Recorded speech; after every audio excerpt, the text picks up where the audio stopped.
शायर मशरक मुफक्कर पाकिस्तान डॉक्टर अल्लामा इकबाल की जिंदगी के बहुत से वाक़यात आपने सुने भी होंगे और पढ़े भी होंगे, लेकिन अगर आपने उनकी सारी किताबें नहीं पढ़ी, उनकी नज़मों का मतलब आप नहीं जानते और उनके खत्तो कताबत आपकी नज़र से नहीं गुजरी, तो यकीनन आप एमा वेगेनास्ट और अल्लामा इकबाल के इश्क की दास्तान भी नहीं जानते होंगे। कौन थी ये लड़की जिसके लिए इकबाल ने इतने सारे खतूत लिखे और इतनी सारी खूबसूरत नज़में लिख डाली, यहाँ तक कि इस लड़की के लिए इंग्लिस्तान भी जाना पड़ा। आप सारा कुछ इस वीडियो में जान सकेंगे। अगर आप चैनल पे नए आए हैं तो चैनल को सब्सक्राइब कर सकते हैं और बेल आइकन को प्रेस कर सकते हैं ताकि आने वाली तमाम वीडियोस आपको वक्तन फवक्तन मिलती रहे। इकबाल अपने एक खत में लिखते हैं, मैं ज्यादा लिख या कह नहीं सकता, आप तसव्वुर कर सकती है मेरी रूह में क्या है।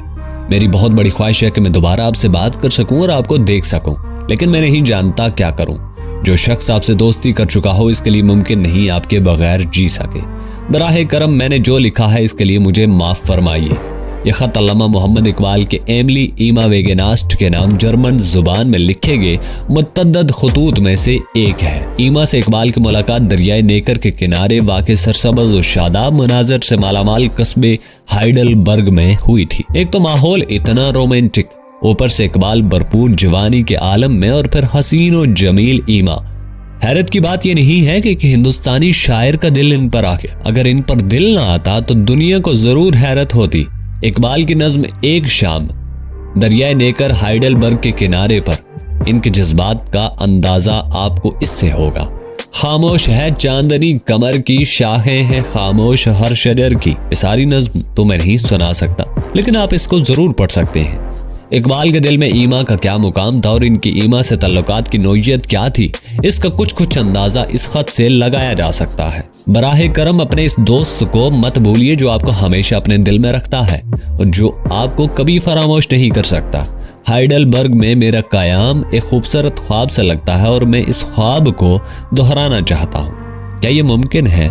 आप खूब जानती हैं। इन खतूत से इकबाल की रवायती तस्वर से बिल्कुल मुख्तलिफ तस्वीर हमारे सामने आती है जो हम शुरू से ही निसाबी किताबों और यूम इकबाल पर की गई तकारीर में देखते रहे हैं। इन खतूत में इकबाल हकीम अलम्मत और मुफक्कर पाकिस्तान कम और जज्बात से मगलूब नौजवान ज्यादा नजर आते हैं। 21 जनवरी 1908 को उन्होंने लंदन से ईमा के नाम खत में लिखा, मैं ये समझा आप मेरे साथ मजीद खत्तो कताबत नहीं करना चाहते और इस बात से मुझे बड़ा दुख हुआ। अब आप फिर आपका खत मौसूल हुआ जिससे मुझे बड़ी मुसर्रत हुई है।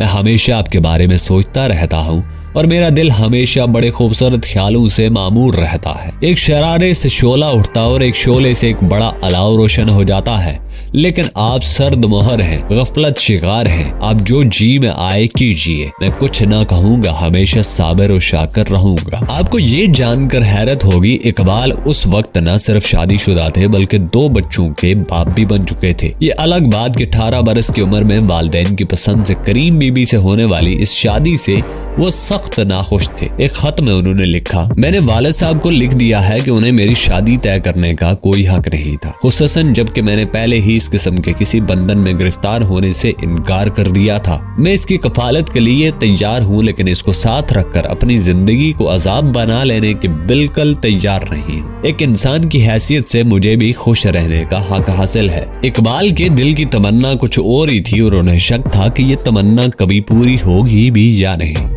वो लिखते हैं, जलवाए हुस्न के है जिससे तमन्ना बेताब, पालता है जिसे आगोश तखय्युल में शबाब, अबदी बनता है ये आलम फानी जिससे, एक अफसाना रंगी है जवानी जिससे। इकबाल ने खुद ही एक जगह पर लिखा है कि दिल से जो बात निकलती है असर रखती है।